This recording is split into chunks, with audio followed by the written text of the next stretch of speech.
Investir en partant de zéro. Hello, bienvenue dans cette vidéo, c'est Julien, je suis ravi de te retrouver et aujourd'hui on va voir si je devais repartir de zéro, ce que je ferais. Avant de te lancer dans l'immobilier, il te faut une situation stable, des revenus, un contrat de travail, que ce soit un CDI, un CDD, de l'intérim, être fonctionnaire, être libéral, être chef d'entreprise, ok, mais tu peux pas commencer dans l'immobilier sans avoir une situation stable, c'est-à-dire être sur ce type d'activité depuis 2-3 ans, d'accord? Même en intérim, même au SMIG, mais il faut que le banquier voit que tu as une certaine stabilité financière, une certaine assise financière.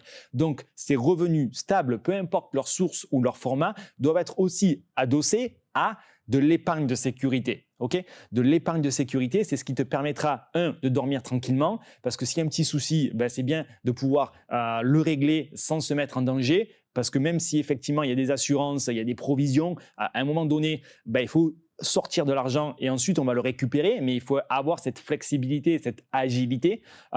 Donc la base de la base, c'est déjà de se construire une certaine situation. Si tu n'as pas cette situation, c'est très bien de te former, mais ça va être compliqué.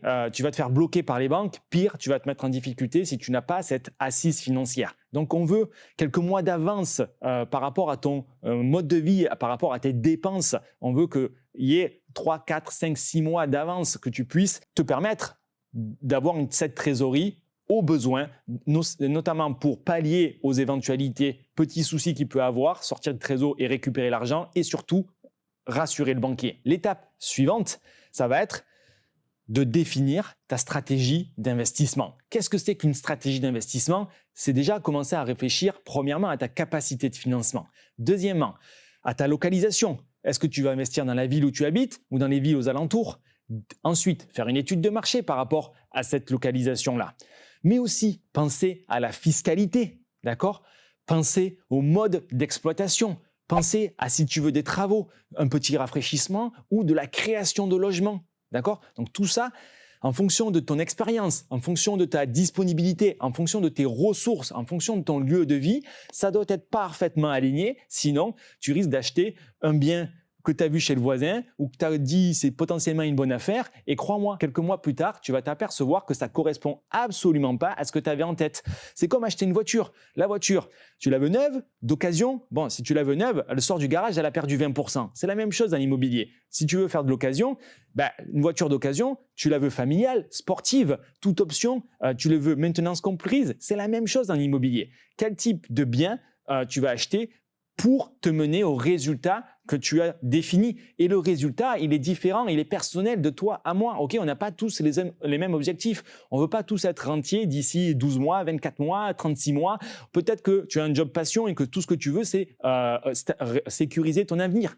Donc, en fonction de tous ces paramètres-là, combien tu gagnes et ce que tu veux faire comme objectif, où tu habites, on va mettre en place des stratégies qui sont personnalisées. D'accord? Donc ça, c'est très important de le comprendre. Numéro 2, définir sa stratégie d'investissement. Numéro 3, ça va être de connaître son marché. Connaître son marché, ça veut dire à quel prix il faut acheter. Si le bien, il est à rénover. Si le bien, il est déjà rénové. À combien ça va se louer en nu, en meublé, en longue durée, en courte durée, l'été, l'hiver. Pour un T2, pour un T3, tous ces prix doivent être absolument maîtrisés. Et même pour aller au-delà des prix, il faut aussi connaître le plan local d'urbanisme, connaître s'il y a des contraintes administratives pour le rafraîchissement ou la création de logements. Donc ça, c'est connaître son marché. Est-ce que tu peux changer de destination? Acheter un local, le rendre habitable? Est-ce que tu peux exploiter le bien en location courte durée sans contrepartie? En alignant tous ces paramètres-là, tu partiras sur de bonnes bases. Et là, tu n'as pas encore bougé de derrière ton ordinateur, tu n'es pas encore allé en ville faire des visites. C'est uniquement une fois que tous ces paramètres seront bien alignés qu'effectivement, il va falloir aller sur le terrain. Aller sur le terrain, il va falloir y aller de manière organisée et régulière. Il va falloir compter environ une centaine d'analyses d'annonces, d'accord ? Une trentaine de visites, une dizaine d'offres pour trouver un bien qui va générer au minimum 1000 € de bénéfices nets par mois, d'accord? Acheter un bien immobilier, c'est pas compliqué, mais acheter un bien qui va générer du cash flow, d'accord? C'est plus complexe et c'est dans ces volumes-là où il va falloir trouver le bon vendeur. Le bon vendeur, c'est celui qui respecte la règle des 5D, d'accord? C'est soit un décès, soit un divorce, soit un déménagement, soit des dettes, soit le DPE qui vient d'arriver aujourd'hui, qui nous met en face des bons vendeurs. Donc, il va falloir voir du volume. Allez, ensuite, une fois que vous avez défini votre situation, allez rencontrer le marché, allez faire ces offres-là. Ça marchera de cette manière, sur ces ordres statistiques. Ça, c'est les résultats que nous, on voit au sein de l'école des investisseurs pour les personnes qui passent à l'action. Et ça se fait très très bien. Il suffit de prévoir 3-4 jours par mois pour aller faire ces visites. On fait quelques offres, essaye le temps de trouver le bien. Ensuite, c'est un engagement qui est beaucoup moins important, mais ça va être l'engagement qu'il va falloir faire pour trouver des biens à 1000 € de bénéfices nets par mois au minimum. Évidemment, ça sera beaucoup plus facile si vous développez votre réseau. Et donc, en partant de zéro, on n'a pas de réseau, il va falloir le créer. Ça passe par le terrain. Rencontrer des agents immobiliers, tisser des relations avec eux, rencontrer des artisans, des banquiers, développer votre réseau. Les notaires sont aussi des apporteurs d'affaires. Tous ces gens-là, il va falloir les mettre en contact, les voir et les revoir. Et ça se fait très très bien. Vous sous-estimez le travail qui peut être fait en 1 an. Okay, et pourtant, c'est le temps minimum qu'il va falloir mettre en place pour aller chercher des investissements, encore une fois, à 1000 € de bénéfices nets par mois.